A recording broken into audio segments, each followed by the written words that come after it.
ভারতে চলছে লোকসভা নির্বাচন। এরই মধ্যে প্রথম 2 দফার ভোট গ্রহণ সম্পন্ন হয়েছে। লোকসভা নির্বাচনের তৃতীয় দফা ভোটের আগে উত্তরপ্রদেশের আমেথিতে হামলা হয়েছে কংগ্রেসের অফিসে।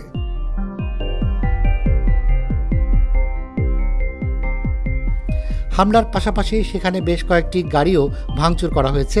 2019 সালে উত্তরপ্রদেশের এই আসন থেকেই নির্বাচনে প্রতিদ্বন্দ্বিতা করে পরাজিত হয়েছিলেন কংগ্রেসের সাবেক সভাপতি ও দলটির অন্যতম শীর্ষস্থানীয় নেতা রাহুল গান্ধী।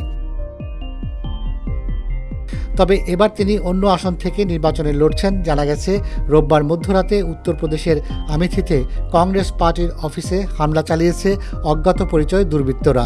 হামলার সময় দুর্বৃত্তরা বাইরে পার্ক করা বেশ কয়েকটি গাড়ি ভাঙচুর করে এবং হট্টগোল সৃষ্টি করে পালিয়ে যায়।